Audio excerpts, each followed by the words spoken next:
So good evening, friends of the Academy, dance students, faculties, alumni, and artists.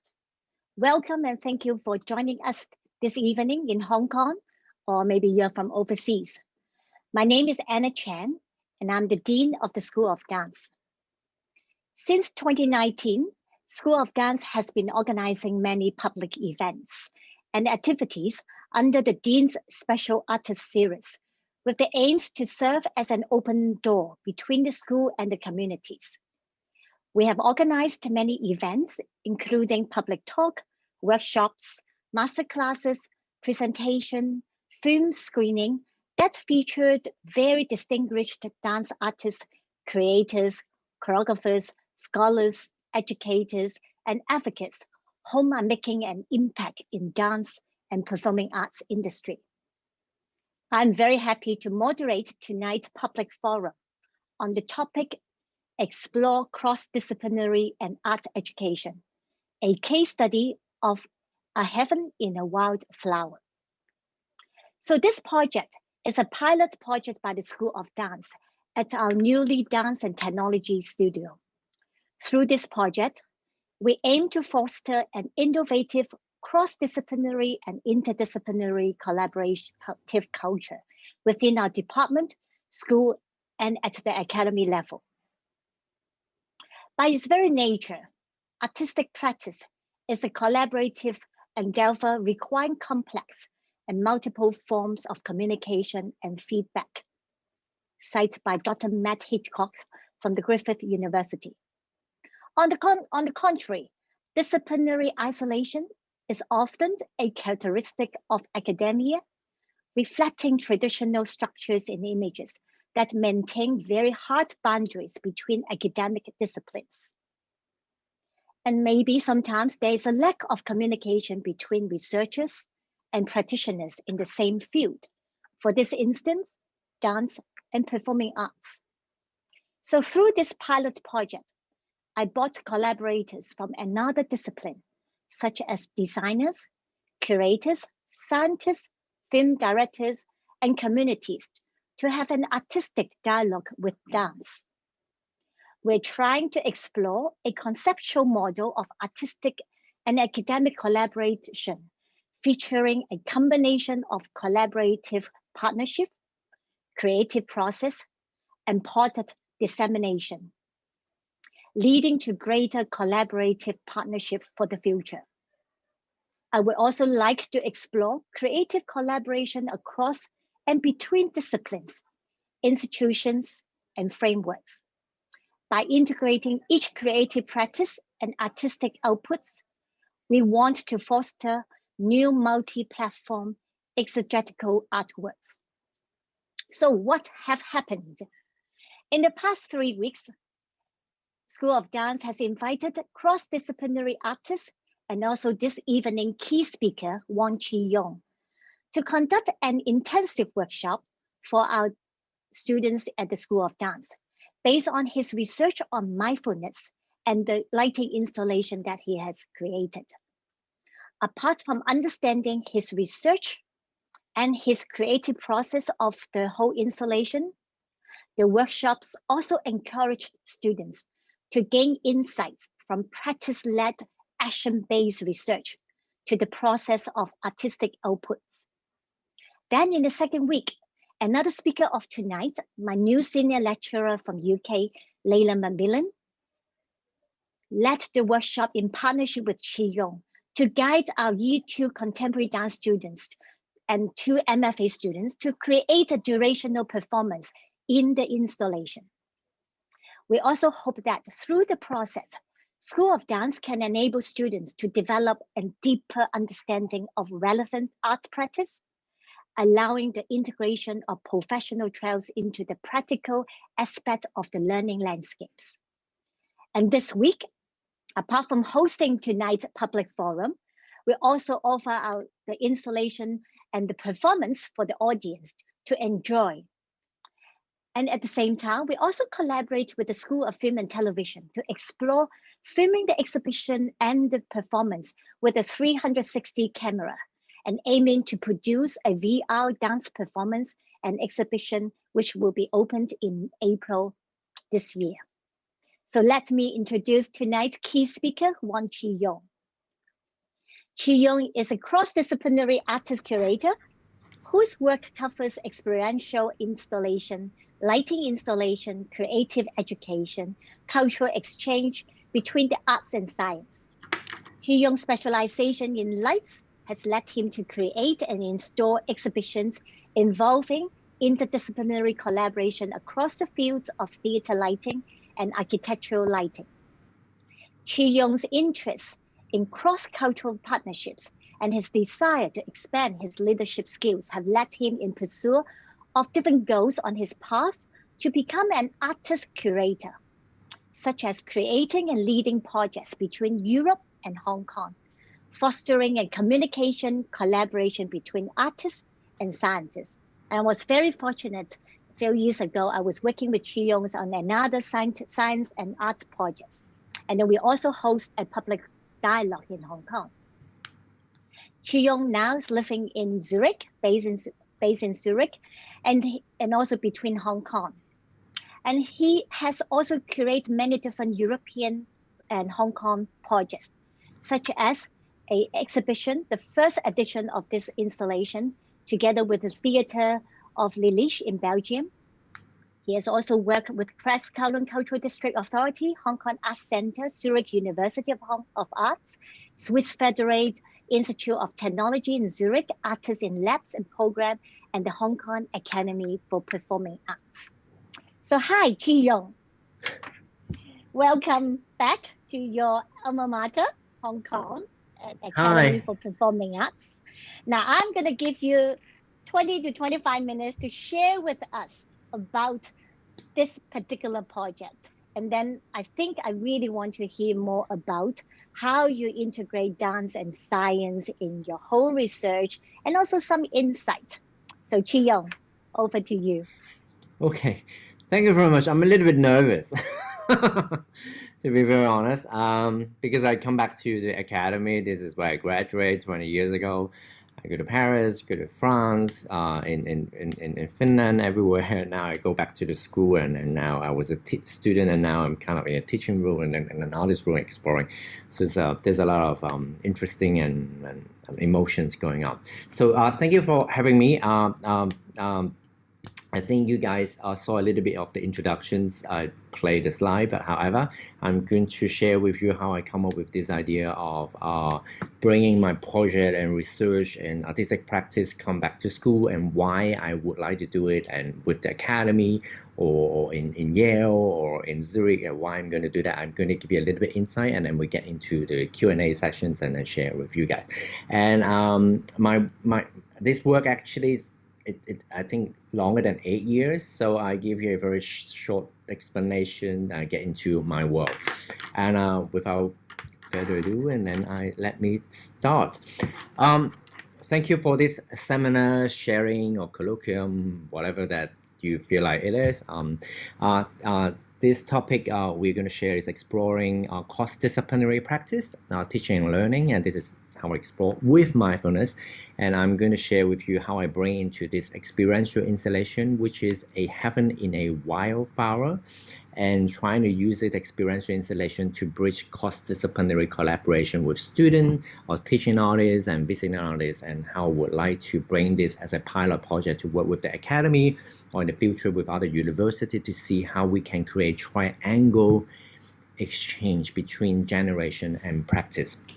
So my name is Qiyong Wang. I'm a visiting artist at the dance school at the moment. In this seminar, we go through all this roller coaster a little bit.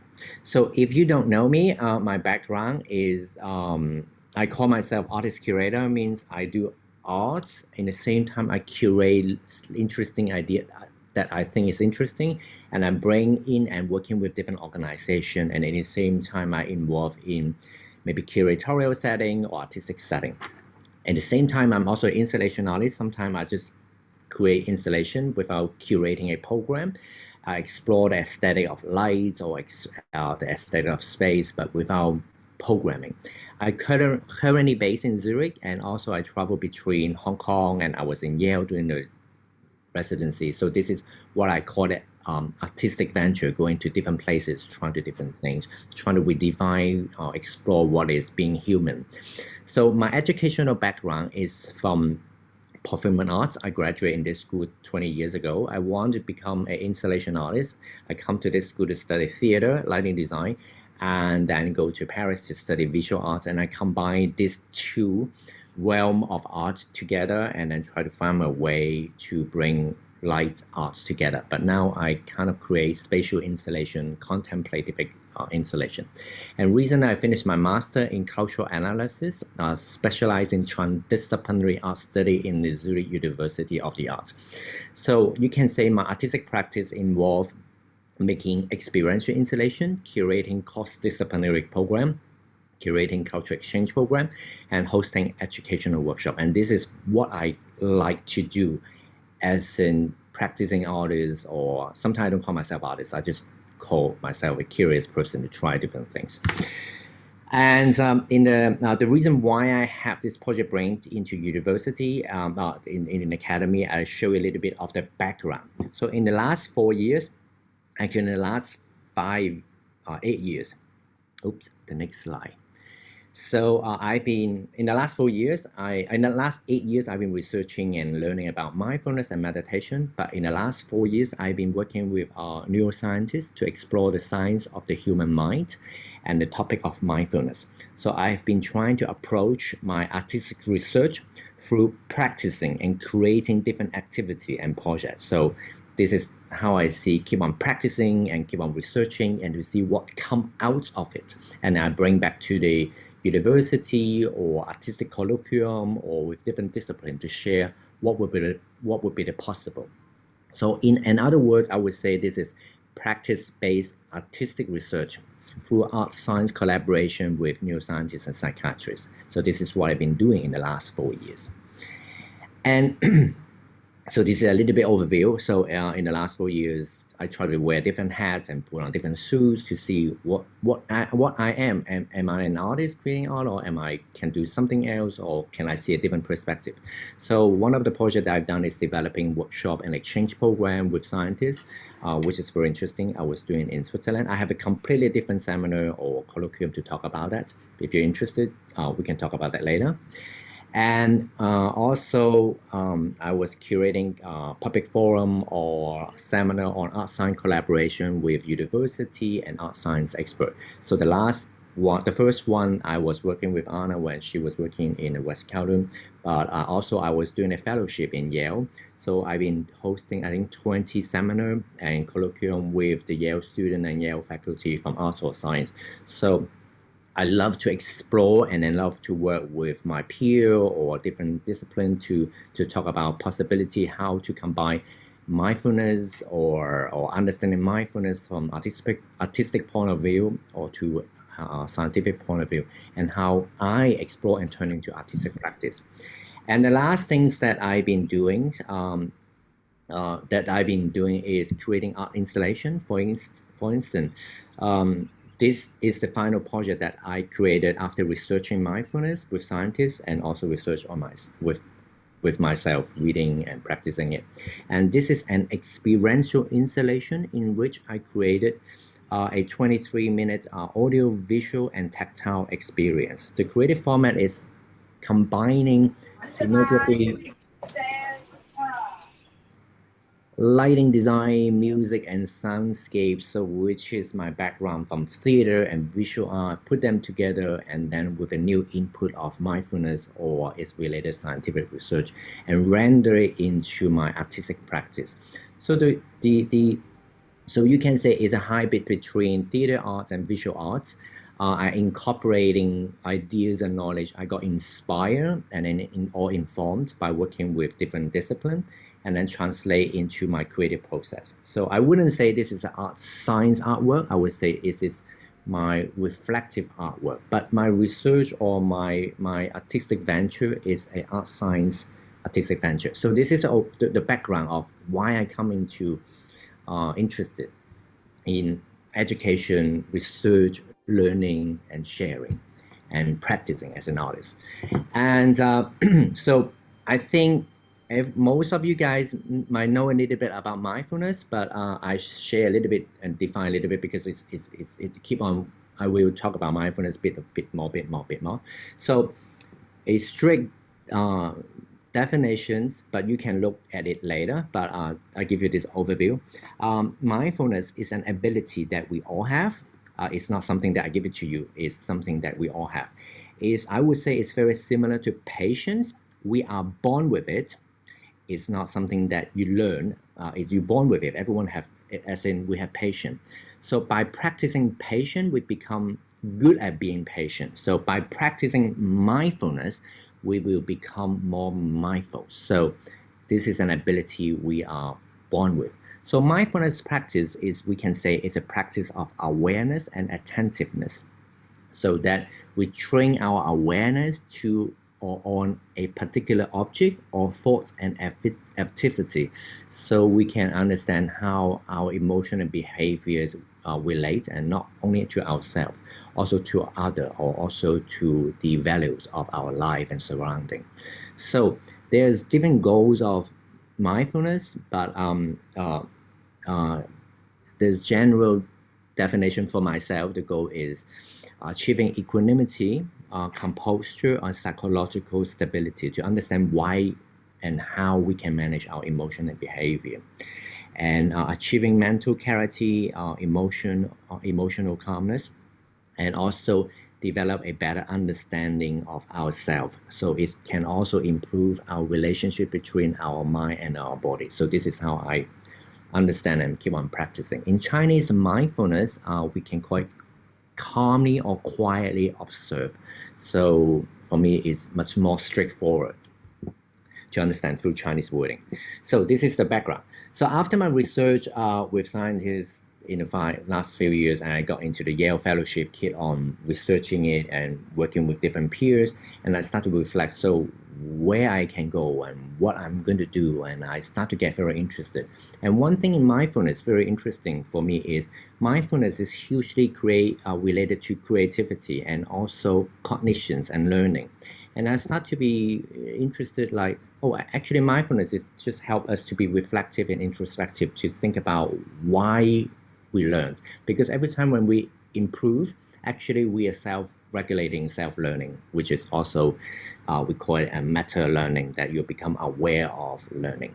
So this is how I start to reflect after this research and creating artwork, and where I can go next. And also I get older, like what is the role of myself in this world? Like I have artistic work, so where I'm going.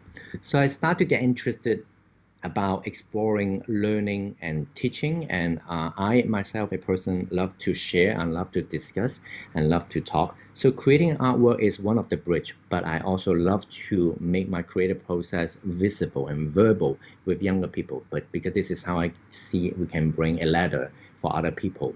So when I realized mindfulness has such interesting ability to allow us to learn about teaching and learning, also I'm interested in this subject, and then how it affects our metacognitive or creativity, and how to turn artistic work into teaching and learning. And this become the second reflections after I research the mindfulness work into an artistic piece. So this is where I would like to move on, like how to turn artistic work into teaching and learning with mindfulness and for the student. And then the second reflection, which is what I got interested, is I love collaboration and exchange. So this is my personality. I see my artistic venture is through collaboration and exchange. And then also the artwork is like a bridge. So I keep on thinking, okay, can I bring on mindfulness and to explore the relationship between mindfulness and art? And I realized a lot of people start to get into it, and then I have a different interpretations. For instance, I created experiential installation, which is trying to create contemplative experience to trigger our mindful ability.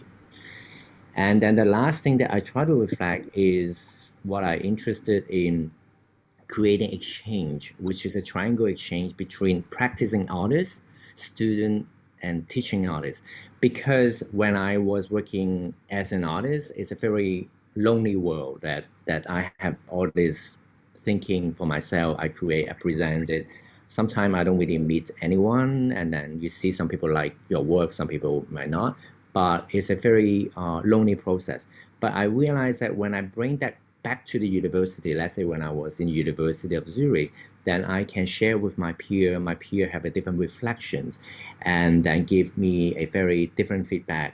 Then I realized this is the moment that helped me to grow, and also I help them to understand my perspective. And in the same time, I realize a lot of students, they also are interested in these things. So I'm trying to think how we can create triangle exchange with this. So this is how I, a bit by bit, move on. And last year, when I was doing my residency in Yale, which they allowed, it's a 6 month residency in a fellowship. I'm allowed to do whatever I want, to work with any scholar or any professor, any student I want. And then the pandemic come, and also witnessing all the chaos happening in the world, no matter it's a climate change or Hong Kong, whatever.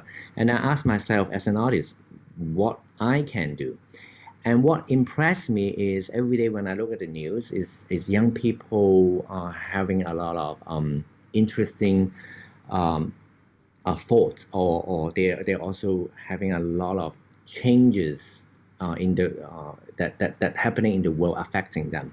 So then I start to see young people, especially in Hong Kong, they lost a lot of learning opportunity and creative opportunity. And also, I feel for them, they are constantly under stress and challenge, because I came from a childhood that is an abusive childhood. So I try to use my empathy to put into their shoes, and I start to feel they are also facing this challenge and stress. So as an older person that overcome this, so what I can share with them. And I keep on reflecting, which straightforward as an artist, what I do. Can I do something? Is it my role as an artist or as a person? So what I can do. So this all my interests and my professional practice research made me to keep on reflecting. And I come into a realization, okay, how about I have this idea, but how about I turn it into actions? So I think mindfulness helped me a lot. I used to have insomnia. I still have insomnia and anxiety disorder. And mindfulness and meditation helped, and even other learning through psychiatrists or psychiatric practice or neuroscience research about stress reduction. It helped me. How about I share this with young students? And also my other idea is, how about I create this course and dialogue and listen to the young people and try to relate all these things to their creative practice as a bridge. So this become the propeller of my idea, try to push forward, turn into my practice into actions, and help students to manage, to understand how to manage stress, or how to find people to help you to manage stress, how to learn, which is one of the mindfulness or learning about cognitions or metacognition, is to help us to learn, and how to observe and how to reflect, that make us become better person or become more reflective, and how to manage our emotion. Are we being aware that we're being hijacked by our emotions, or are we learning or communicating emotions? Another important thing in mindfulness is how to appreciate life, and how to let go of negative thoughts and found peace and found new directions. So in each of the workshops, every day I will start with the question, how do you feel? Everyone tell me the same thing. I feel very tired. I feel very bad. And this is the moment I try to create a very casual discourse with them, because when I was younger, when I came from an abusive childhood, and also maybe I was a problematic child, and one thing very important, I realized that when someone just talk to me is already very, very important, just to listen to me. And I found that in education, sometimes I don't have to be a teacher. We just have to listen to them, because the challenge they're facing is very different from the challenge that we are facing. Not only because of the pandemic or the social movement, but also with the changes of the structure of the world, the stress they have, and all the social media, the pressure, and cyberbullying. So I try to listen to them to see what they need. Not that I can help them instantly, but just to give the ear is already very helpful. And this become my idea and try to turn into actions. And then quickly that, okay, then what I'm going to do. So during the pandemic, I was in Yale, and then I have to think about the concept. So literally, this is my concept is blank. So I have to think about it. But luckily, I was in New Haven, having 3 months sitting in an apartment, and everyone's panicking like what to do, and I was spending a lot of time watching Netflix. And then I also think we become very reflective, and then I start to think, how about I create a concept which is creating artwork as a bridge of exchange, because when there's an artwork, we know we can see a practice being realized, and it's easier to connect with the student because young people, they look at your artwork, they see something that happened, and then they start to reflect to it. But what interesting is, I think when I present an installation which is inspired by mindfulness from Hong Kong, in Liège, I want to bring it back to Europe. So I call that the cultural exchange artistic venture, bringing back my experience working in Switzerland, in Belgium, or in France, and then bring it back. And then using this installation as a bridge to create learning and exploring opportunity for the student. So that become the core of exchange, sharing my creative process into practice. So why it's so important? Because, I mean, we artists, we a lot of time that we create artwork, we are not necessarily share our creative process, which is actually there's a lot of knowledge behind. By sharing this, the student or other people might be getting inspired by the creative process itself, and on top of the practice. So this is the installation gives us very solid location for us to exchange. So in the workshop we talk about the third place. What is the third place? Third place is a place that we just come together, share idea. And then by presenting the installation inspired by mindfulness, I could extend to this cross-disciplinary workshops, creating learning and exchanging opportunity for the student. So they can explore cross-disciplinary topic with mindfulness practice. So this is the core. So in the workshop, we talk about a lot of cross-disciplinary things, and I share with them how I research mindfulness myself, research mindfulness with psychiatrists, mindfulness with neuroscientists, mindfulness with mathematical psychologists, and mindfulness with other disciplines, and how they research inspire me, and how mindfulness helped me to manage my stress. So this become a first-hand exchange with the student.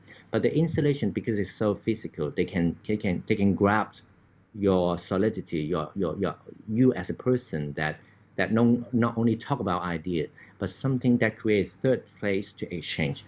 And finally, as I say, I want to give them creative opportunity, because when we have a creative opportunity, we have a moment to be reflective, and then we can talk about, we can grow, because we gain experience by reflecting, by doing it. So the installation, they go there, experience it, feel on their own personally.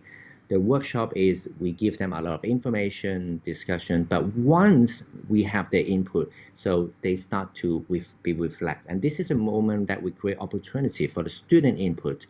Once they have input, they start to have opportunity of growth. So they can create, they can perform, they can express. And this is the moment where me and Layla and other teaching staff in the school can create discussion and reflection with the student, because they produce something and then we will reflect, rather than we give them a lot of information and ask them to reflect, because it's much more efficient when they start to create and take control in their life. So that become the core idea. I work with Anna and looking for different partner, and thanks for APA and thanks for Hong Kong ADC and the Film Television School and many people to make this possible. And so this is the concept and how I move on. So the workshop itself, as Anna mentioned, that we break it into 3 weeks. The first week is the workshops, we call that concept on the move. Exploring our cross-disciplinary practice with mindfulness. So this is the name of the workshop. But so the first weeks that I create this triangle exchange. So I create a lot of input to explore the topic of learning, with mindfulness, investigating our own creative practice, understanding cross-disciplinary practice and its potential. So this is like more like the guideline of myself, how to plan my strategy. So the goal is to discussing, reflecting, exploring installation art and performance art.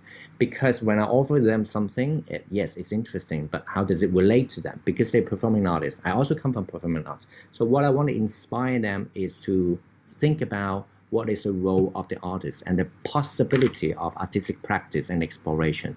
If I'm being taught as a theater lighting designer, if I'm going to be forever a theater lighting designer, or if I be taught as a dancer, will I be forever a dancer? Or if artistic practice is just a tool for us to stretch our human experience and what artistic practice really mean. And so I give them a lot of input, which is how I research and how I practice it. And Leila McNeilon, our senior lecturer, which is the co-host in the class, so she is giving feedback. But in the same time, before we present the workshops, so me and Leila, we've been doing a lot of Zoom, and I call that workshop because we talk about for 2 hours, like what could be, what's the possibility, how we can link up performance art and installation art with dance. And the second week, when we move, we shift the role, and later become the key input that the workshop focused on improvisation techniques. So she in every day, so we have a 5-day workshops. I have a 5-day workshop. She has a 5-day workshop the second week. So she introduced solo improvisational tools and technical integrating element from the first week, which is mindfulness, reflection, introspections, and how we explore art and practice, and how we use reflective skill and put into improvisation. Improvisation, a lot of time that we have to observe others and then improvise or perform. So actually we found the link together and then let the student to reflect, and then they found it very, very useful. And also this is a learning experience for us. And let's say the third day, she would introduce other structure and how to structure their performance, even is improvisations, and then also test on the idea. So you see this triangular that the student also learn how I and later collaborate, and we want them to see how we collaborate, because for us is artistic practice should be an ongoing learning process. So, and then the third week, we give the student the installations become their stage and ask them to reflect the last 2 weeks. And we ask them to create a creative response. It could be a performance or anything. We will zoom in a little bit how we do that. So we give them the opportunity. They become the lead. They become the key input to make up the creative opportunity they were missing in the pandemic or whatever, or in general. Young people, they want to do things. And so they create and explore, and then we step back. We give them support and feedback rather than tell them, you should do that, you should do that. And so this is a moment that they start to be reflective, start to juggle what I should do when I have full autonomy in creativity. So they explore but the key direction for them is they have to explore the concept and the relationship between movement, observation, and introspection, which is from the first week and the second week. And I zoom in a little bit how I rotate my workshops. So I started with crash topic every day. I share my research. So research is all the different ideas, everything. And then they start to realize a lot of students, including me when I was younger, I might do a research for like 5 seconds and I start to do. And I show them how I do research take 4 years, 8 years on one particular thing and put into practice. And then which is I share based on mindfulness and the science of the human mind, and then how I learn to learn and how I found mindfulness related to learning and creativity, and help them to use the same tools to put into their life, not only for creative practice, but also to manage stress. And then, yeah, that's conceptual ideas like research, but this is the next thing is case study. So introducing my artistic practice, how I transform and convey my research into creative projects such as the mental health and art project, which is, let's say, the installation art, and other mental health project that I'm working on, a VR project, like a game project or research project.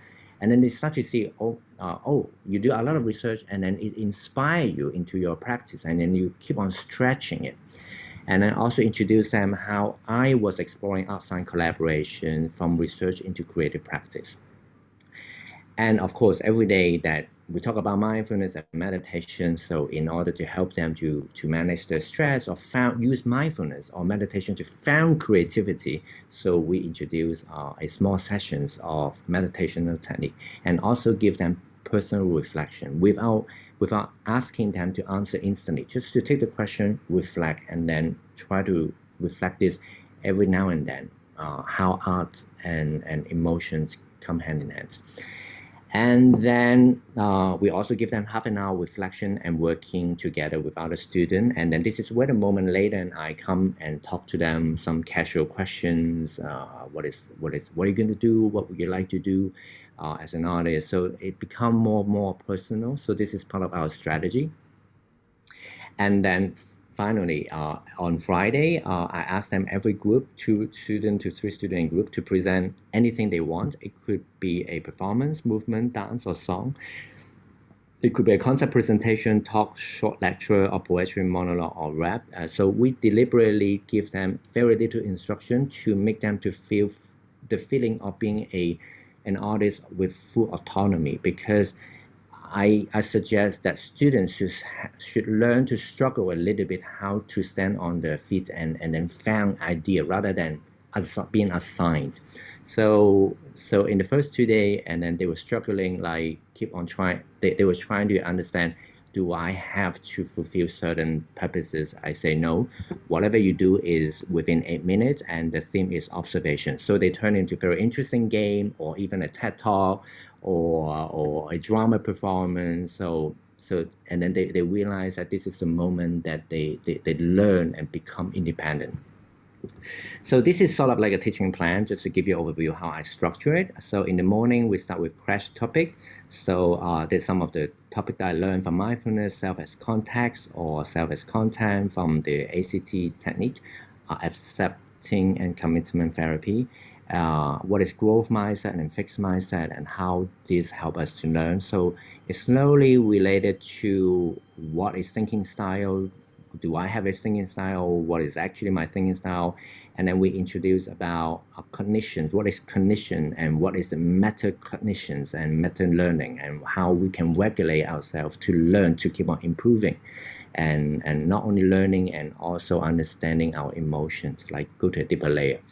And then also we teach them how to create feedback loop to themselves and with their schoolmate, and then how to give a constructive criticism and understand how to collaborate with the other schoolmate. And then the last day we share with a little bit research technique. So then we get into meditation exercise. So let's say resting awareness is to learn just to let go all the thoughts, and then to found this quiet confidence. And then the second day is blue sky technique, to learn to let go and learn to forgive. And skillful compassion is learn to be grateful and learn to forgive something. And then we gain the feeling of appreciation. When we appreciate, and we start to have energy, and when we have energy, we create. And then we have also this mindfulness exercise, the coin in our life. The coin could be our emotions, our passion. A lot of students, they told me that by the end of the study, they don't want to dance anymore, because they feel very frustrated with whatever happening in the world. So we use mindfulness to try to found back the passion. So these are the things, is reflections, teach them and give them space to think. So you see the discussions is where they just start to mingle and chat, and this is where me and Layla get in and to have a chat with them, and then they get in touch with us. And then is case study. So the case study is the solid project, like this is how I do it, this is how I create a proposal, this is how my research changed to this and that, this is the conversation. So they see the very conceptual part from research, like everything go, a lot of idea. We talk about RuPaul, we talk about Madonna, we talk about Kylie Minogue, we talk about meta-cognitions, all these things come together and make them to think and make them to feel the world is all rounded. Art could be very daily. So, and also we have case study to let them to get into my mind, how I come up idea and elaborate my project, the installation, every bit, every representation, every symbolic, and every planning that I do, and to share with them, and then they understand the strategy and how I do that, and then also how I also developing other art science project based on my research, and then use it as an artistic venture. So they see I'm not only a lighting designer or installation artist, sometimes I'm just interested. And then the last day is the presentation, and then they create a lot of interesting game and dance and performance. And then we bring this to the second week, which later will be the key input. So to round it up, so this experience or this idea, actually, I was being inspired by my past experience in the Yale Fellowship and all the artists in that, also working with the ETH, Swiss Federal Institute of Technology, and Zurich University of the Art, and Zurich University Theatre of the Edge, and all the partners, giving a lot of inspiration, a lot of scientists, computer scientists, and many scientists. And then I realized that I put all this thing and try to stretch my practice, and then try to offer my strategy to the student, and which I hope in the future, in not only APA with the other academy or a university, they can develop an open application for, like, let's say 3 to 6 month fellowship or artist in residency in the university, open up a window for practicing artists to come back to school to work with teaching artists or researcher. Let's say I'm an alumni, I could be a visiting artist, I could be a researcher, and I come back to work with the teaching artist or the researcher here, that we exchange. Because when we are in the practicing world, a lot of time that we are focusing on production, audience, like money, finance, but we don't have a academic discourse, or it doesn't allow us to have a longer time to explore. And working with the teaching artists in the same time that I realized there's what is the input, what does the student want. And then when I work with the student, a lot of time the student inspire me, and we also inspire the student. And then the student also see our frontline practitioner, what we are interested. We're interested in mental health, and we put in practice. So this is how the student can learn maybe the technique and skill from the school, and also other creative technique. But at the same time, we practicing artists might have interesting questions in the world, I also bring in the school. So I found that's interesting. In the same time, I'm also learning. I'm also offering. In each of the sessions with the student, I told them that there's a lot of question. Let's say we have a question, what is the role of artists in 50 years, 60 years, or 10 years, 3 years? And I told them, I have no answer. So what is your answer? So what is the role of art? And then I also found it interesting how they respond to it. We take a non-judgmental, non-critical point of view. We all try to observe them, and also we let them to observe how I work with the teaching artists. So here it's sort of like a format that I would like to go to the other university. Let's say I propose I would like to work with the Zurich University of the Arts. I proposed a fellowship program that I would keep on doing that. Let's say I bring in this installation, workshop, and performance, explore about transdisciplinary practice and learning and teaching. And then, as you see, which is the same thing, but conceptually, this is how the exchange flow in a more graphical sense. The workshop is we bring in the visiting artist and the teaching artist, and the student will keep on exploring the question and the practice and possibility, and turn into maybe practice or even new questions. And then using the artwork as a bridge. Let's say let's say not me. Let's say we bring in a drama director that, let's say, alumni or future artists, some artists, and he or she bring in a work that he also would like to learn, like what you guys are doing. Let's say he or she is not familiar with VR, and you guys are doing VR, and that he bring in a thing that we explore. And also this project, that this is the first time that I work on a VR project, that I learn a lot, and I also learn a lot about improvisational technique from the choreography worlds. And so you see, the artwork can bring the visiting artist and the teaching artist, student, educator, and new audience together. And this is how we can help us grow, because everyone get interested and curious about how it goes. But because we link it with the cross-disciplinary workshop, and it's always get new input. Let's say 10 years ago, no student would take a phone and do a performance. And now, when we ask them to do some improvisation, and then they will use their phone to take selfie. These are the things that also inspire us as an older generation. Phone is something, could be a props or whatever. So with the student input, the student can experience, because of the artwork as a bridge, the student can also experience the visiting artist and the teaching artist and educator. And then this is where they meet the real people, the real people from the real art world. And then they have exchange dialogue, and then they have a real feedback from the audience to see what they're performing in the installations. And then this is how I see we could start from here. Remember, this is a pilot project that I try to explore the idea, but I think this pilot project can extend it later and then keep creating this triangle exchange.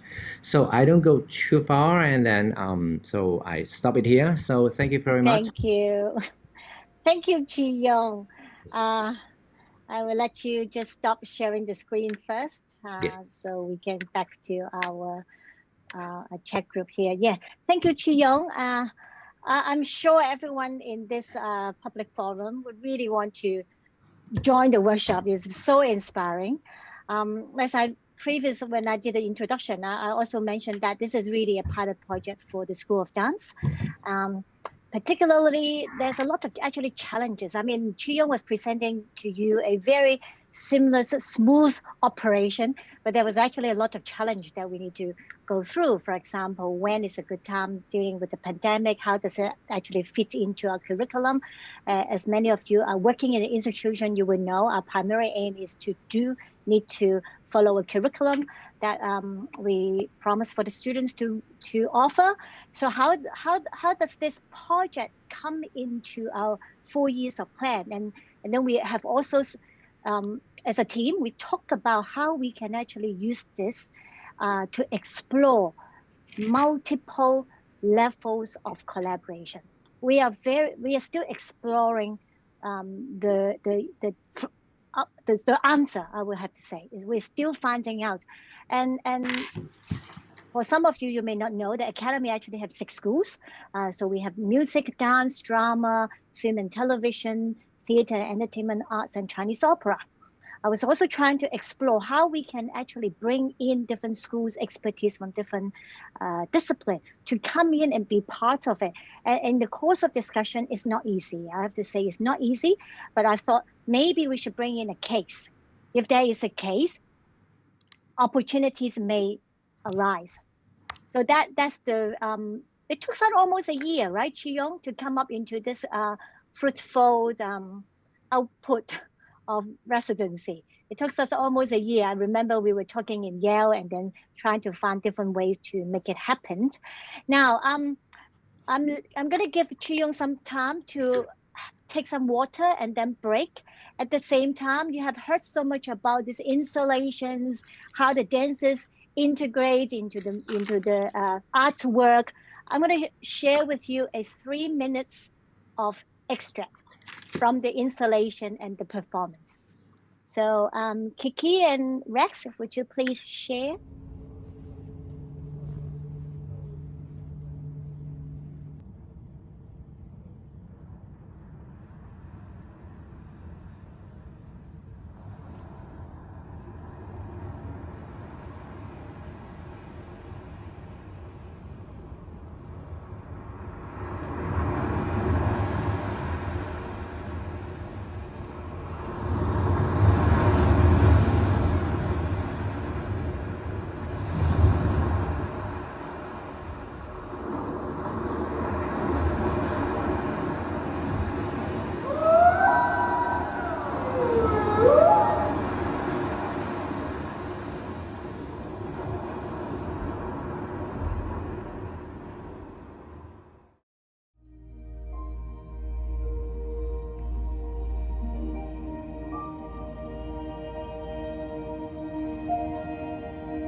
For those who have not visited the installation nor have not yet come to see the performance, or maybe you're in overseas, this will give you a snapshot about what we're talking about. Before I introduce the next speaker, I'm actually have a questions been asked by many friends and also colleagues uh, about this collaboration. They were asking me why do I engage a no dance artist as the School of Dance artist in residence?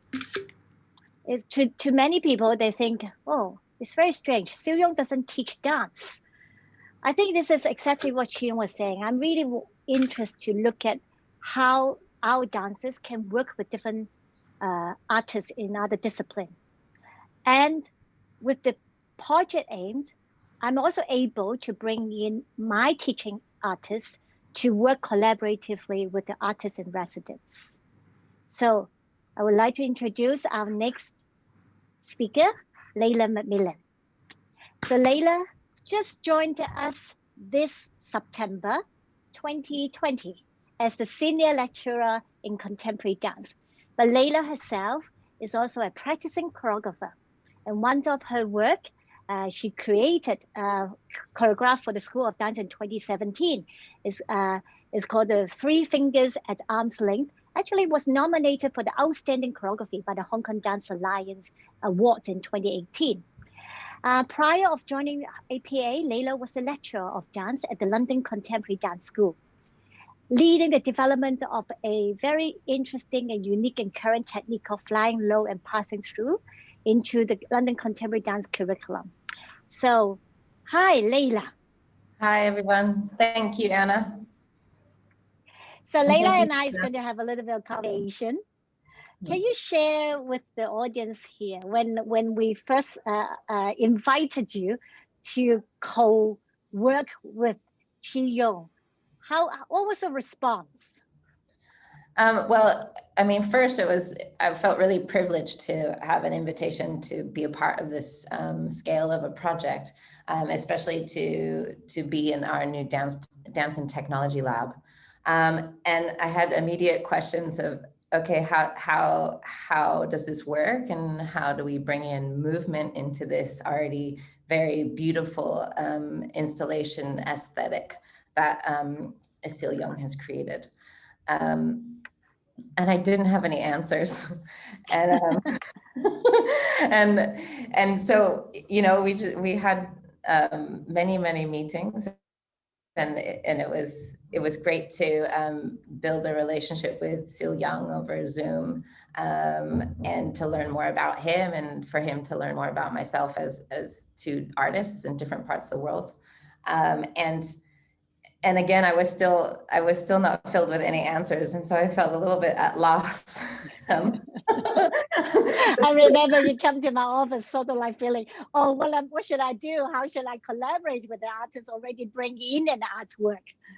Yeah, exactly. And but equally super excited to work with an artist that's not coming from a movement discipline, because I feel like that I get a lot of personal inspiration from that.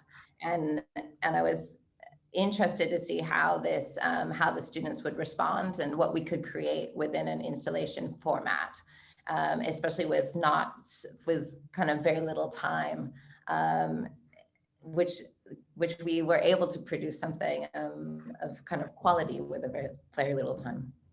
Yeah, I remember we also even discussed what happened if the pandemics forced us to close the campus. How do we actually conduct in a Zoom or online platform, but at the same time create and offer a space for creativity? Yeah, and I was excited. I'm super glad that we were able to do it in face-to-face, and we weren't shut down. But there was also that kind of other element that we thought, okay, can we turn this into a live stream event? How can we work digitally, even to another scale, to allow the public, to allow everybody from around the world to view the performance. But again, I'm happy that we were not shut down. Yeah. Can I invite you to share a little bit of insight leading the year 2 contemporary dance students throughout the whole 2 weeks of project, and just to give everyone a little bit of context, this group of year 2 contemporary dance students, they actually suffer quite a lot from last year, not able to really receive hardcore studio-based teaching and learning. So a lot of the teaching was conducted by Zoom. So when we actually have them in the space, I would have to say they may have a lot of knowledge here, but then the embodiment knowledge possibly quite junior, right? So Leila. I think, so to give everybody a little context, I worked with some of the year 2 students on Zoom through a composition class in the first semester. So I had a digital relationship with them to start with, but as Anna mentioned, not a physical practice as of yet. And I think there was that immediate challenge of looking at the project and trying to figure out how I come in myself and how the dancers come into a world that's already very strong with its contextualization and its aesthetic. And so I was looking for a way that we could collaborate and absorb the information that Seal Young was offering us and understand his creative practice without making something completely separate to his world and placing it in the space. So I came up with a skeleton plan before we entered the workshop with Seal Young of just tools that I could offer to guide the students through an improvisation practice, but as well to give a lot of space for us to respond and for them to have a collaborative and artistic voice in the process. And the first week, I really, as Seal Young pointed out, I took the role as the co-host, but also I felt like I was a student. And I really just, I practiced a lot of listening and a lot of stillness. And I think that was very, personally, I found that challenging because my practice starts from moving. And also, I think a lot of our practice within the School of Dance, we tend to move first rather than reflect and listen and talk. So I think that was a really valuable experience for the students and for myself to go through Seal Young's creative process. Then I took so many notes and I got so much information from Seal Young. I felt so fulfilled as I guess that's the what our students hopefully go through. And but still I was left with this moment of going, okay, what elements of this information do we bring forward into week 2, and what of the many themes do we focus on? And I really wanted to try and find a way to bring in the mindfulness practice into the studio in week 2. And so we started on day 1 with doing a 30-minute mindfulness practice, and then but we were so still afterwards that it was like, okay, but we need to get moving somehow. And then we started to introduce different forms of solo improvisation that I use in my own choreographic and artistic practice currently. But then I was again left with, okay, it was super important to match this, to find a marriage with the information from Seal Young. So we took out, I asked the students to give one word of reflection from the first week, so I could see if there was anything there that we could link on. And we also worked with a lot of the senses. Specifically, we started to implement the sense of touch and with duo constructs. And then it just reminded me how we've been a year with very little touch, no touch in the dance studio, and maybe very little touch in your own home environment. So we were talking a lot about how we respond to touch and how we use touch to inform movement, and also how the atmosphere of the installation can touch our skin by the air going across our skin, or especially the snow, how that affects our sensory within the experience of the improvisation. Halfway through the week, so we started to set up different like possible performance structures that we could use in week 3. But halfway during week 2, we started to go into the installation to perform it to experience it directly. And I remember there was a moment that Sil Young and I just happened to be sitting on the same bench, viewing and just observing. And we started to have a beautiful conversation about what was working, what maybe was not working, and where we wanted to take the movement further. And I felt like that was the moment that the two of us really came together, that that there was a real strong collaboration. And yeah, that was was a great point. Yeah, I remember one of our conversation is how do we guide our students to make a performance not like an icing on a very beautiful artwork already. Is how all the knowledge learned from the first week of a workshop really informed, become the creative stimuli, and then the kinesthetic sense become another sense in this installation. And it's very gentle. I mean, I hope you can get some of that sense from the video, everybody, but it's very sensitive space, and it's almost overwhelming with the sensory. And I remember we were first working with if we could have 4 people going, moving at the same time, and it was just too much information to take on as a viewer. So we really stripped it back to working just as 1 or 2 people moving at one point. And it's such a great process. I always enjoy the process of trying to figure out what elements fit in that world that we're creating and what elements we need to just put on the shelf, not get rid of, but just like put aside for something else. And I, how you remove your artistic desires in that moment, and you really listen into what's important to that environment that you're creating. And it's like every day it grows into its different form. And I feel like the performers, they're taking different stimuli each time they're going in, and they're also going, oh, it's also different how the audience react. Because I sat in for, I think, 5 hours. I sat into the performances, and one time I'm lying down, and then another round is that the audience are very much in the snow space, and then sometimes they're outside of the space as well, and that also informs how the performers improvise and what information and energy that they're receiving from the audience. Yeah, I heard a very interesting comment today from one of the audience was he was actually reluctant to interact, and he doesn't actually know who is the viewer. Who should I move? Should I become part of the performer, or should I just be the audience? And then she said, and then he said, well, actually, I did interact a little bit, and then he felt the dancers were responding in some way. Oh, that's great.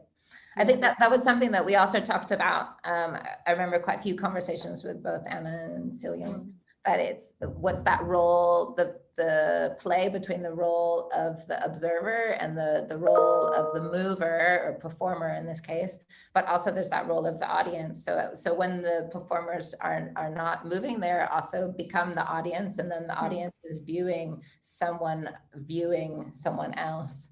And so you start to play with that theatrical construct in a very intimate space. Yeah.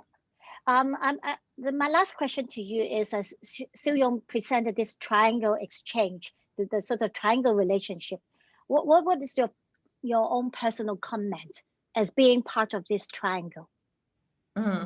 Well, I mean, Sil Young's a very strong character, and also I think I can be a very strong character as well in my own projects. So it was great to be a bit more quiet, and then also to be a bit more loud at times with him. And then, I very much enjoyed the collaboration, and I think it was very fruitful to give the autonomy and to give the voice to the performers and the students, and it's such a unique performance experience to do a durational improvisation over 6 days long, and with a very small amount of audience viewing as well. So, and I hope that they also feel similar to us, but Yes.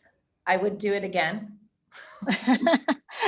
Yeah, I'm glad you're the one to say both of you are very strong character. I can reassure both of them are very strong artists with a very, very strong opinion and also unique aesthetic in a way. So that was also, I was sort of massaging in between this sort of triangle relationship. And that's exactly what a relationship not necessarily will be successful.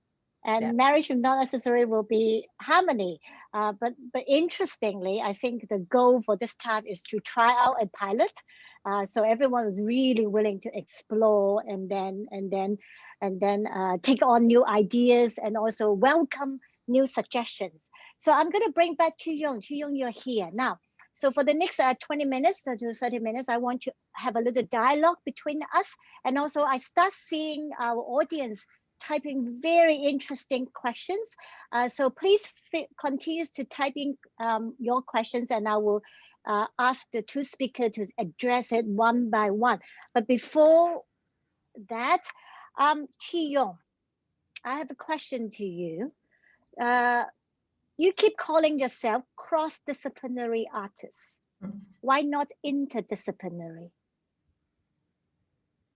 You need to turn on your microphone, please. I know a lot of institutions are actually debating about this sort of a cross-disciplinary, transdisciplinary, interdisciplinary. Now, Chi-Yong, as an artist, why do you choose cross-disciplinary? Let me check who's here first. Before I speak. No, I will be skewer and burn on the with your stage. honest feedback and your heart feedback. I'm sure we have a lot of conversation before that. I was in Zurich for many years, and I was in the cultural analysis department, full of philosophers, sociologists, many other practicing artists or theoretical people or even scientists. Why would I call myself? Actually, sometimes I call myself just. Yeah, that's yesterday what I was talking with later. Yesterday, I was talking to later. Say, probably I call myself. What was the term? Disciplinary neutral, right? Is it? No, is it disciplinary neutral? Yeah. For me, neutral or mutual? neutral. What was I saying? That terms, remember? Yeah, coming from gender neutral and non-binary, yeah, so you're disciplinary neutral. I'm a non-binary disciplinary people. I mean, I was in the transdisciplinary department under the cultural analysis like for 5 years. Every week we spent 16 hours talking about what is transdisciplinary, cross-disciplinary, disciplinary, interdisciplinary, blah. But anyway, what is discipline? I might be wrong, so I'm not academic. I'm just a person that's happened to do art, and then somehow people call me artist and I do art. So for me, discipline, as I understand from the realm of the academic or whatever people call it, the definition of by humans, using human languages, our discipline that we have to respect certain rules and certain role, and every discipline has this realm of gameplay. And when we are crossing the disciplines, so there's a different discipline that we have to respect or try. And from I was a transdisciplinary. Transdisciplinary is more in the sense that we just look from over some view or outside the box and look at it and then try to mix everything together and at the end do something. I can respect the rule of the discipline or I don't, or at the end I just produce something. So cross-disciplinary for me is more like an action that I cross, a viewing from this point and the other point, and then to try to explain or try to share or try to explore something from your point of view. For me, it could be let's say mindfulness. Mindfulness, I could be just an ordinary person that want to see mindfulness, but when I ask a psychiatrist, and mindfulness, it could be related to cognitive therapy. When I ask a computational psychiatrist or computational psychologist, and then they have a different way to interpret it, and then also they have to respect all the mathematical formations. So for me, cross-disciplinary in this sense, to be very honest, is easier for people to understand what I'm doing, and I'm trying to bring in theatrical arts and visual arts together. And when I was listening to Leila, and I know that I know that to come into working with a little topic, it's also scary for me. But luckily, I was trained in this school for 5 years. I understand exactly how this school is, and that's why I would like to propose to the school to try other structure, not to change the structure that is great, is to put some sprinkle to make it even more interesting. It's like a cake, I put some ice on it. So transdisciplinary for me is just I just course and try to see from a different perspective and show the student a different perspective, because creative process or creative thought process, it highly relatable, highly reusable in terms of anyway. I need to be creative to cook. I have to be creative to wear. I have to be creative to design my life. So when some of the students in my workshop, I keep on telling them these are the things. It's not only restricted to dance or performance or theater. It could be just life survival skill, but not as a holy grail, but take it as a reflection and how we can manage our emotions or understand our emotion, how much we understand our emotion, and how can we use the emotion to turn into our daily practice in terms of creativity or handling cyberbullying or handling all these things. For me, this is just crossing different discipline or different ideas to make myself as a better being. And it's easier for it's also the same like how I call myself an artist, because it's easier for people to understand I'm an artist. But for me, I love experience just being a human. I share with Leila what does it mean being human experience. This is not my term. This is what I read. Like 100 years ago, we experienced human 80% of the day because we just farm like 2 hours or 4 hours a day. The rest of the day we just being a cat. And but now we have 90% of the time have to follow the construct or the rules of the world, and we might have only 5% or even 1% of the time of being human. But for me, it's trying to be cross-disciplinary or using mindfulness to see myself, my creative process, and what I reflect my personal growth and creative growth together. I found it more holistic, more round as a human. So that's why I keep on telling the student, what we are learning is trying to learn to experience human. So this is how I see it. Thank you, Chi-Yong. I think it's very valid, speaking from a practicing artist, how you look at these terminologies. And sometimes I also wonder, do we need to only have a one definition for one particular jargons or terms? Now, Leila, I would like to ask you, as a practicing choreographer, at the same time, you're working in these academic institutions, so you're academia. What are your views as practice as research and these cross-disciplinary projects? I feel, well, first, I feel like practice as research is very important. Maybe I can find a more elegant way. It's an invaluable moment as an artist, especially to have a moment that's not geared towards product. And because I feel like a lot of times is that we're always gearing towards product-based projects. And so that moment to use practice as research it feeds us as artists, and it feeds us as humans, and it gives us another set of information to use if it's academia, or to use in a more product-based project. And recently, I guess my path within my choreographic work is that the research for a work is always separate to the creation. And it's just to give that moment to dive deep into research, if it's bringing a current physical practice in with it's usually bringing a current physical practice in with a set of collaborators, and also bringing in different cross-discipline artists into the space. And then we have an end goal, but it's not about creating a product. And at the end, we make a decision if what elements of the research is worth taking forward, or we just leave it where it is. So I think if we can instill more of those moments within academia, then I feel like that will create a more current and more enriched group of teaching artists, as Seal Young gave us a new term, teaching artists, this week. And I understand it's not always possible due to timing and scheduling, but hopefully I have hope that we can make that space within these institutes. Yeah, thank you. Thanks, Leila. Now I'm going to toss back to Chi Yong on another question. Is you also mentioned about wanting to bridge the artists and academic together. Yes. Bridging the artists and the academic through your practice as research. So how do you do your practice as research in these two domains? I mean, I'm just trying to say there's two domains, but for me, it could be one domain as well. Is how I cannot say how. What I observe when I traveling between Europe or Hong Kong, or what I got really impressed by the Zurich University of Arts is so we have a lot of colloquium in Zurich.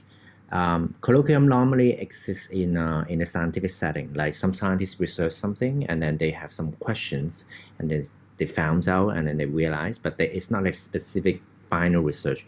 And then they present in a colloquium, which is like more casual setting. And then you invite your peer to see like, oh, this is my idea, but I'm kind of stuck. So they invite people to share. And it become more and more common in the scientific world because the world become more complicated. Let's say global warming, not global warming, climate change. You have to have physicists, chemists, and biologists, and computer scientists, AI, all these things, people come together. But when I am only a geologist, I don't know those disciplines. So they come in a colloquium and present. And Zurich University of the Arts or some other university I see is that an artist, let's say I've seen artists, choreographers, that she's interested in bones, the bone structure. She said when we gain consciousness of how many bones we have and how our bones grow, then you interpret your body differently. And also embryology. I have a friend, she researched on embryology. She's a choreographer. She researched in embryology, and then she had these philosophical ideas like we perform our movement because we are consciously moving our finger or forward, but what is our first movement in our life when you're in an embryo? Your embryo is like 1 to 2, 2 to 4, 4 to 8, and then when she looked at those kind of scientific research or paper or images, she found inspiration in terms of choreography, like how to cell dance, and then she create dance for that, and then she create lecture dance.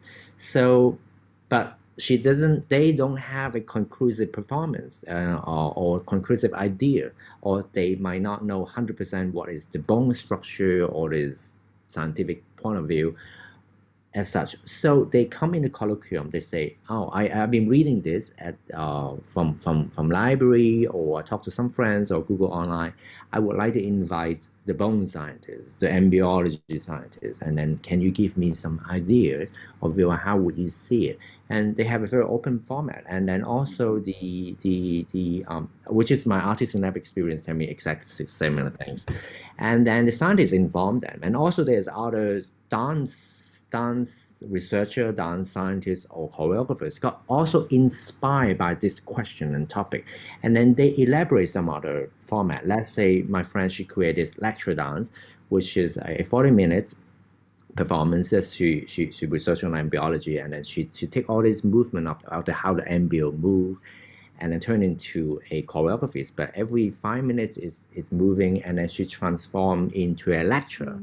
And then the lecturer is like, oh, when you're embryo, talk about it. And then she transformed back to a performance, which is very interesting between how you translate a lecture and a performance, and where's the line between a performance and lecture? Lecture itself actually is a performance, and the lecturer become totally naked because she was fully naked and talk about the lecture and then to improvise the whole thing, not improvise, the structure.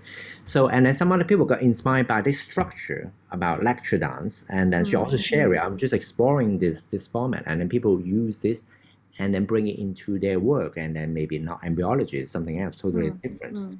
And this is, I call that, I think is interesting is we practice, keep on practicing it. Just like we found something idea, do it, and then also in the same time research it and then share the knowledge. The knowledge in the scientific world is a lot of time that you have to collect the evidence, and then this evidence or your hypothesis cannot be defeated and then become knowledge.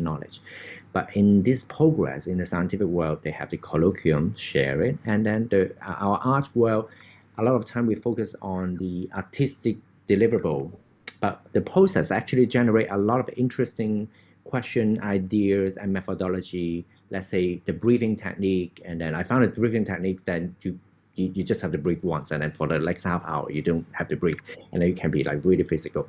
But this disappear along with the performance, because the performance is focus itself, but the artist generate knowledge. Let's say you see my installation, you will see the installation. Oh, it's great. I feel this and that, and applause is aesthetic. But I also found out the knowledge of learning actually affect our creativity, and I also got impressed. Like when I reflect on a lot of my artistic friends, they suffer from anxiety, depression, stress disorders, etc., etc. I realized that actually creativity actually gives us a lot of stress, and then because of mindfulness and other learning technique can help me to handle my creativity better, to regulate my circadian rhythm. And then I think I can bring this back to the school to share with the student, and then help them to be a more healthy creative life.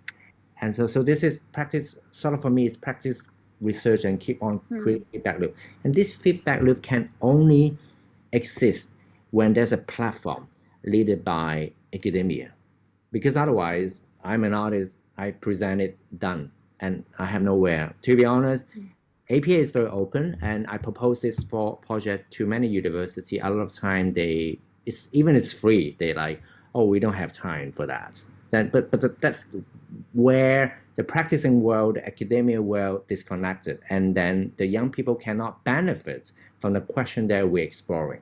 And if we look from a distant angle, and this is actually how our younger generation and the educational world and the real world are disconnected. And then this is why I would like to connect with the student. And to be very honest, my workshop is I just use art as a bridge to talk to them, to share my experience. And then this is how I see practice art and my related to education and how I explore it. I hope I answer your question. No. It's a very insightful sharing, particular through your experience.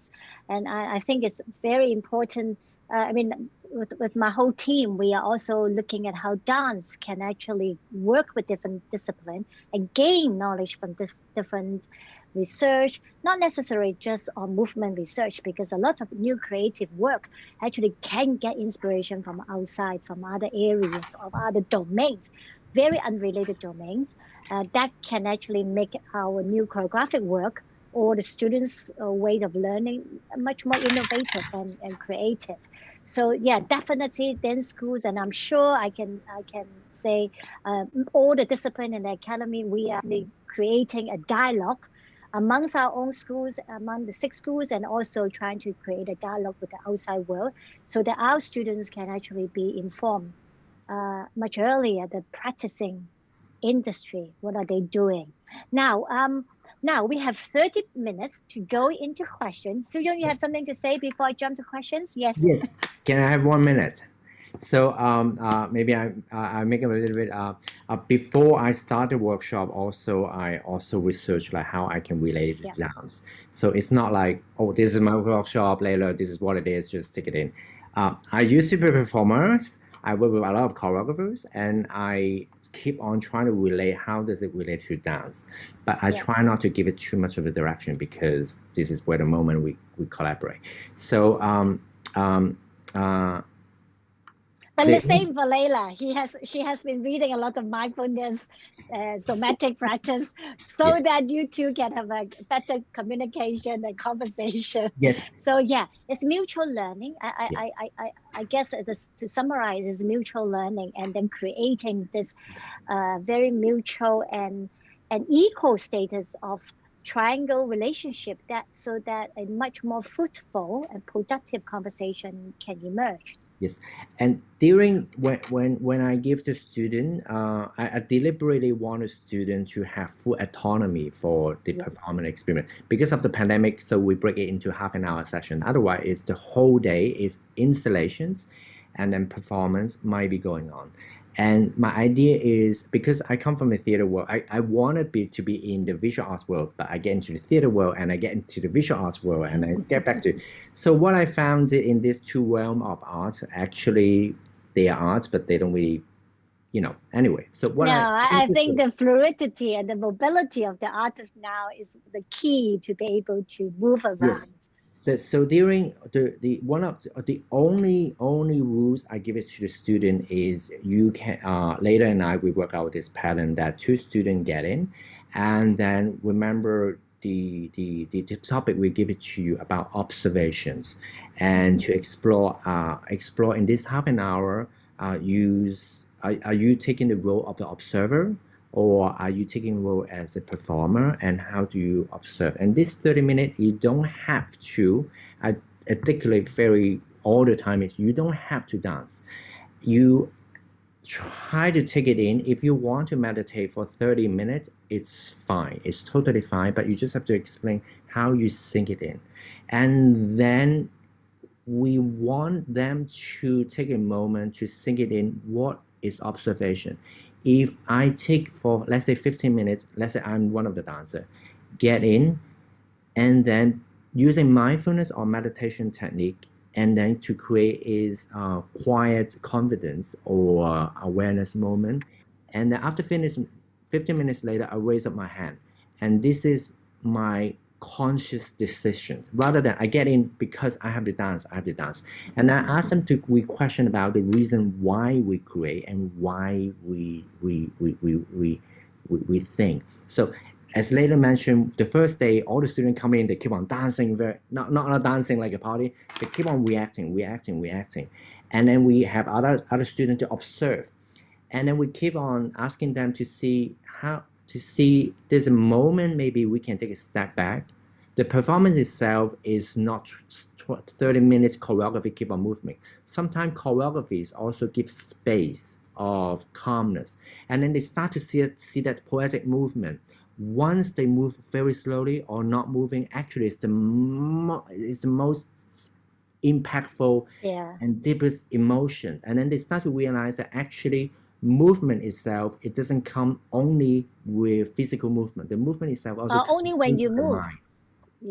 I remember Layla was reminding them, stillness is a movement, right, Layla? Yeah, and sometimes that's it's the hardest thing for a person who's used to moving to arrive in this moment of stillness. And I think there's a lot of, almost like a radio, we were tuning the frequency to find the sensitivity within what they offered movement wise, and just listening to So Young, that reminding me of this the offer to say you can choose to observe, and that is very valid in your choice in this response to the exhibition. And recently I heard as one of the students shared with me some feedback to say that somebody was so wanting more movement and than what was offered, and that poses an interesting position for the audience of like listening to what your expectation is going into an installation where it's being presented to you that there may be movement and there may not, and when you're met with less movement than what you desire, but actually but we are giving a choice to the performer to respond in the way that they feel genuine in that moment. So there's an interesting conversation going on. Yes, there's a Now, there's a moment some student fully integrated into the and become part of the whole entity of the artwork, which is beautiful. And we also teach the student how to set up a feedback loop with their school friend. So when you're observing after the performances, how to give feedback and then try to understand. And also we give feedback to the students. So it's even this week is a keep on a learning experience. Yeah. Okay. So yeah, I'm going to stop you for a little while because I saw a lot of questions. It's amazing. I think our audience would like two of you to address. So I'm going to go to the first question, which was posted at 6:29 by David Learn. I'm going to read it out. Thank you, Siu Yong. Just thought I would type this before he forget. So are there any differences between mindfulness and vipassana? When you mentioned observing quietly, which I believe is 静观 in the Chinese context. So any response from you, Siu Yong? Yeah, I mean, this is also what we share with the student. So mindfulness, I mean, it's come from a long history. It's come from meditations and also come from Buddhism. But mindfulness, it doesn't mean it's created by that. Mindful practice or observation practice or reflective practice or introspection happened since the dawn of human civilization. The vipassana it's more from the as I remember, it's from more the Buddhist sense. But the mindfulness, I think, 10, 15 years ago by the psychiatrist Kabat-Zinn. Yes, Kabat-Zinn. He wrote the book and about how mindfulness can become a cognitive therapy, and then how scientific world should look into meditations. And then because meditation still have a very strong, I wouldn't say stigmatism, there is strong history from Buddhism or from this religious background. So mindfulness sort of created to try to separate it from that context, but it and also it's connected, but it comes from that sense. But mindfulness is like patience, similar, is we're born with it. So so there's a slight difference, but mindfulness is in generally now we just make it more neutral, non-religious orientated. As I know, I may be wrong, but this is what I read. Thank you, Siu Yong, for your feedback. I remember David also asked something later on. So I'm going to move on to the next question, which is a comment at 6:52 by Cafe Scientific. I don't know who that is. Anyway, your first question is about not clear about the role in the installation in relation to the improvisation. But I believe with Leila and Chi Yong just mentioned about how they guide the improvisation. I hope that has been addressed. But the next question, which is asked by the same audience, I think Siu Yong would be interesting. How would you change your workshop if you were working with another group of students in different discipline, let's say science students?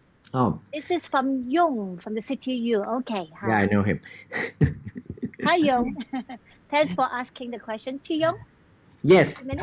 Actually, this workshop, as I always say, that education is still my artistic venture, means that I'm experimenting ideas, collecting feedback, and sharing feedback.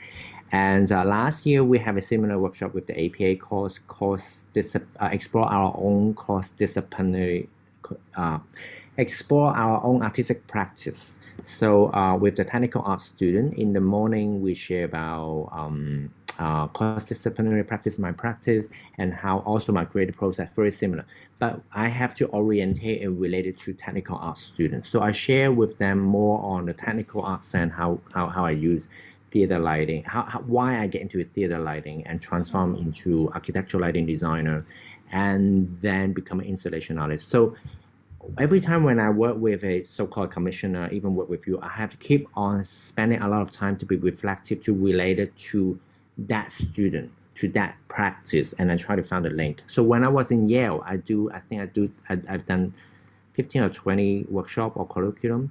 So let's say with the set design student, then I will talk about more space and how I create contemplative space.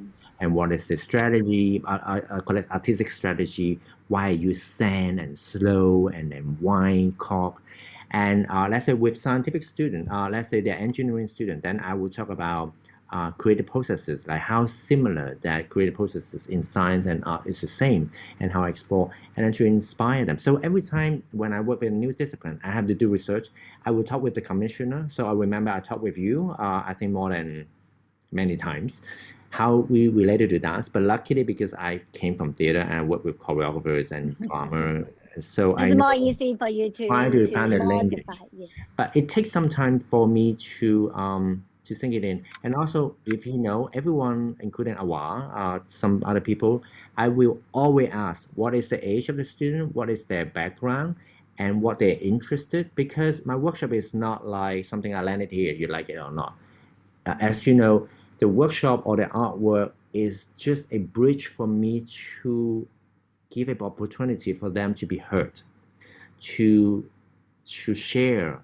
Because I used to be in the same shoe. I was underprivileged student. I was from an abusive family. Not that they are from abusive family. Everyone study art for a reason. Everyone study art for a reason, and everyone even come from a very privileged family, they have struggled. So what I try to do is use art education or art as just a bridge to talk with them. So that's why I always research with the student a little bit. But normally after the first 2 days, I talk to them, and that's why normally I ask. If you remember, you asked me how, not only you, many people ask me how many students you want to have in your workshop. I want 4. Not that Sorry, I we give you 16. no, at the end is more. not that I Okay. don't like to benefit more students. Is sometimes let's say I have other project with the high school. The teacher asked me what kind of student I want. I not that I want, what kind of student you think they need the most resources and support. And they say, oh, this student, they come from a single family, or their family is doing drugs. And then this is where I want to put my investment of time there to help them, because I used to be in the same school and also being helped by arts and artists. So that's why. Just for Young's knowledge, also information. Actually, we talk a lot about how to curate this workshop. Obviously, Chi Yong take the lead, but then we also have a lot of input. So thank you, Chi Yong. I'm going to go to the 7 o'clock, 4 minutes is by Enoch. I'd like Layla to talk about this aesthetic stand. So we take this project as an interdisciplinary practice. What are some of your specific methodologies in articulating the merging, the practice of different disciplines?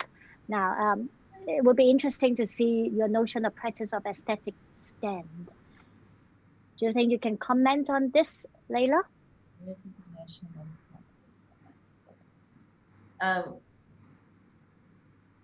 Yeah, I think this is super valid, because, I mean, there was already such a strong aesthetic visually.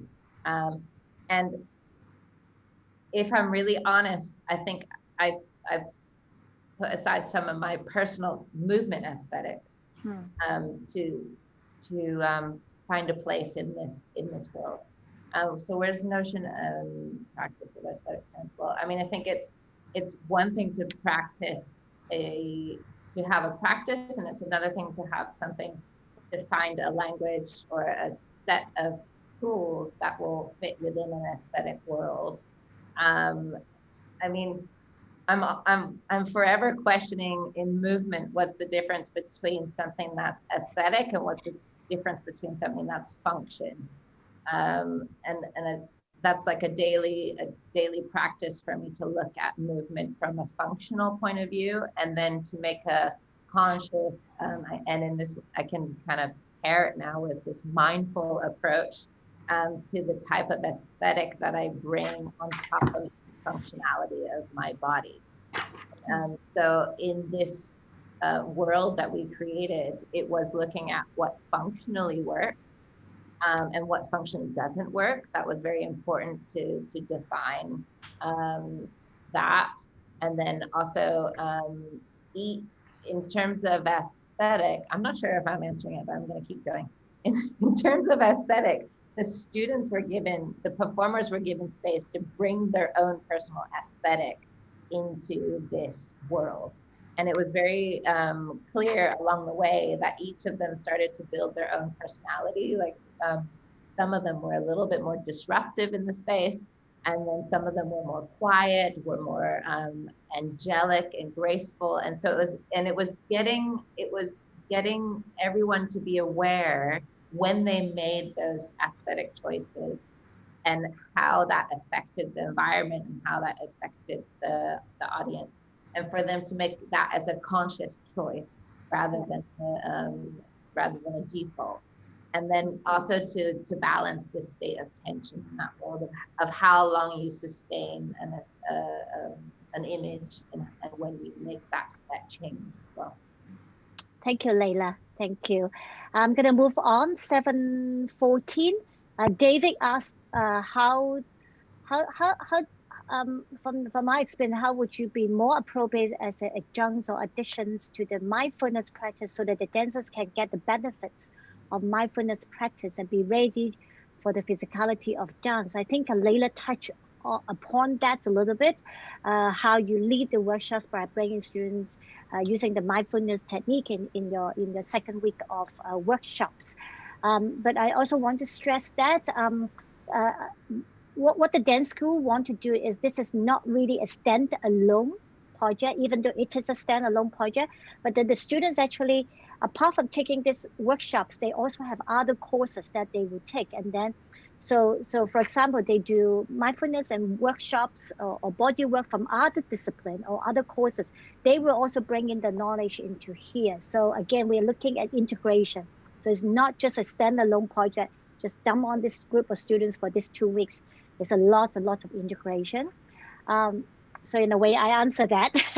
7:23, Joseph asked about the students' feedback. I love the ideas, but I'm going to pause a little bit so that I want to clear all the questions from the two speakers. And then I see 1 or 2 students engage in this project. Maybe I will invite them to speak later. Now, Teresa at 7:28. From the presentation and sharing, much focus is on the process. What would you say is the biggest takeaway for the students? I would very passionately hope that they take more moments to do nothing. Because I remember the first question that Celia Young posed to us was, when was the last time you did nothing? And majority of us struggled to answer that. And it just showed how busy we are, even in this like time of we're coming out of a moment of pause in one way. And actually from that moment onwards, I made a conscious choice to just stare out my window. I try and do it like at least for a minute each day. I know it's not that long, but I got to start somewhere.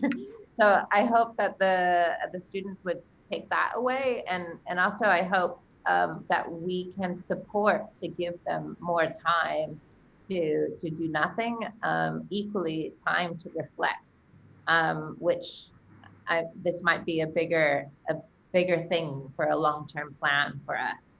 Yeah. Thank you, Layla. Still Young? Yes, actually, the anchor, the question at the art of doing nothing, which is like they were like, what? I remember some of the teachers say, what, you're going to teach them to do nothing? Are you crazy?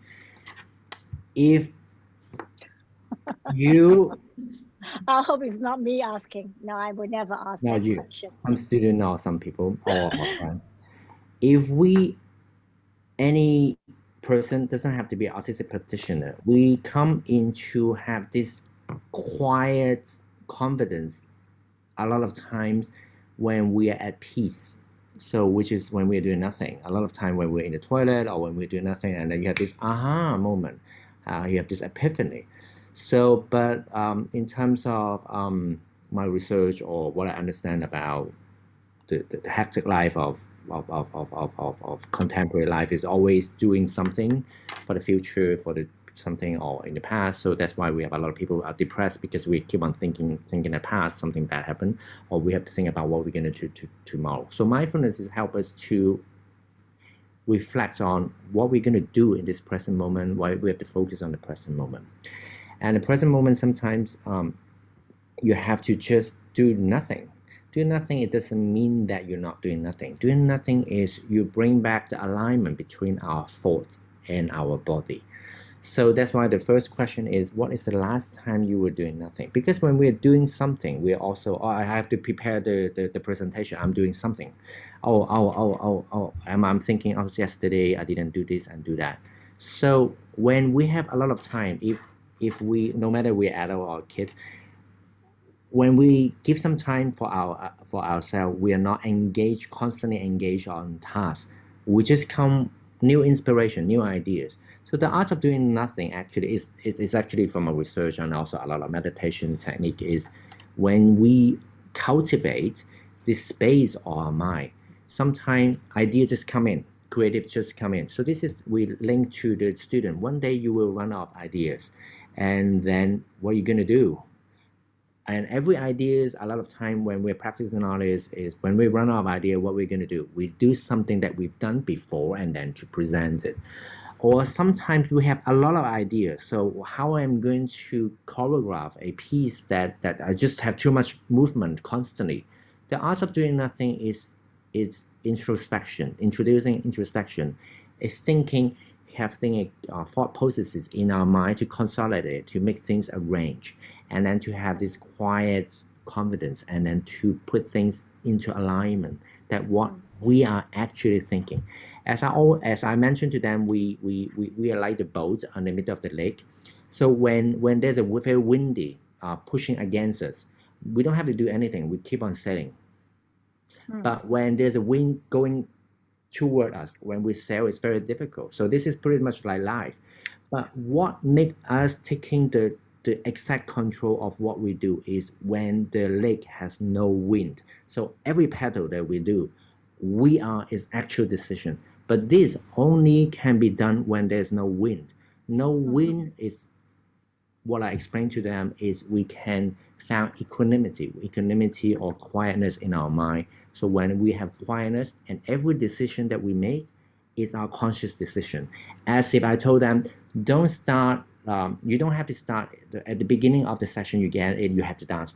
Maybe you take it in for 5 minutes, and then you use meditative technique or just to observe. And then that moment when you just move your finger, that's impact. And then we've seen it in many dancers just standing, and then you just do one movement, and then it's so strong. So that's what I try to share with them. So both of you also shared exactly is the takeaway, the biggest takeaway from the students in your view, maybe is this moment of doing nothing. Okay, Layla, I would suggest really go, when you do an evaluation with them, ask them what are the biggest takeaway. I'm really curious to think about that. Now, there are 2 more questions I really want to go into before we end in 5 minutes time, because I think that are very relevant. Now, 7:37 by our colleagues Robert Wells. Layla, were there differences between how the students respond in this project to regular classes? Was there learning from this experience that could be used to improve our formal curriculum? In your own view, don't worry, just say it, whatever you feel. I feel at the beginning, if I was honest, I was sitting in the back of the kind of studio thinking, are they taking this in? Are they, are they with Feel Young? How is this going? And once I kind of softened my own, I guess, anxieties in that moment, it was very apparent that towards the end of the week, when they did the presentation of these 8-minute performances, that they really absorbed the information almost more than what I had ever imagined them to do. Of course, we go in with openness to the outcome of workshops, but it was apparent that they absorbed things almost much quicker than we had expected. Is that different from regular classes? I mean, I'm coming from Zoom to face-to-face, so it felt wildly different. And it just showed that I feel like to put them into that type of experience in their second year within the trajectory of their time at the School of Dance, I felt was almost, we put them in the deep end. But equally, I feel like they grew so much as individuals and as well as a group from this information. And I feel like, yes, we can definitely bring some of this stuff into the formal curriculum, especially looking at kind of, we're in such a traditional approach to training in dance, that we must move and we must do certain techniques in the beginning of the day and certain things in the later part of the day.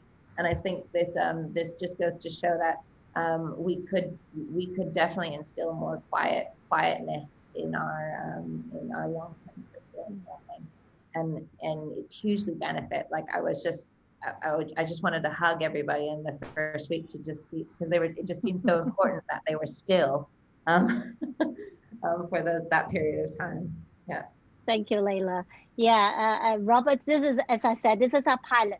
We would definitely distill all the qualities that we can learn from this project, and then filter into our normal curriculum. So I think this segues very nicely into what last questions by John Batten. Is mindfulness relaxation not included in dance schools curriculum or other arts curriculum? If not, could it be? It is included in our curriculum. It is included in our dance science team, some of the modules that developed by the dance science team. But you see, sometimes students actually learn something in a course. They don't see the relationship, the integration. They don't see the connections. So maybe some of the students already have heard about mindfulness through the somatic practice, through the body work, but they didn't actually understand it could actually become a creative stimuli for some of the movement creation or even artwork that they can do. So hopefully through this project, we want this to happen, to generate more sensitivity, more understanding, more possibilities about different connections of different knowledge. I think the last two comments by the group was just to post Layla and Siu Yong. Thank you for your courage, generosity, and patience. We need more educators like two of you.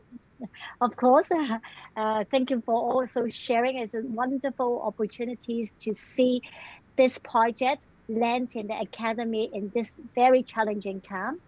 And particular thank you to Chi Yong, allowing the School of Dance to tap on your research, and then also giving us the opportunity to explore the unknown. And I mentioned about this project is actually will turn into a 360 VR presentation. I know Chio has his own VR project, but we are also turning into a VR experiential installation exhibition, and we share more information to everyone when it's launched. So we are also trying to look at one project, how we can also bring in technology, and then through this become multiple platform of work dissemination. I think this for the students, for us, for the academy, this is such a valuable opportunities. And of course, I also want to thank Chi Yong bringing in your funders, which is the Art Development Council that fund the whole installations. And I also want to thank our School of Dance sponsors, Bloomberg, for supporting the VR, and also all these collaborators from different schools, different colleagues. And it's become a very exciting project within the School of Dance. And I see so many colleagues here. Thank you to Wendy for administrating, orchestrating the installation in her baby room, that dance and technology studio. So there's a lot of coordination by our lecturers, and of course all the heads who are supporting here, and students. I see Christina here. Who else are here, Layla? Do you see any of the other students? King and Carlos were there as well. Right. And Stella. Wonderful jobs. And something I just want to add, something that we will all take away, and I actually have one now on come out of my laptop, is a snow. A bit of snow. It's everywhere. Yeah, yes, snow is everywhere in the academy. You see around the corridor, and it's a trace of evidence that we have conducted this project. So thank you very much for attending this public forum. I actually see many new faces and new names on our Zoom participants. So welcome and thank you, and hope to see you more. And most importantly, stay safe. Stay tuned with the School of Dance and the Academy's project. So bye, everyone.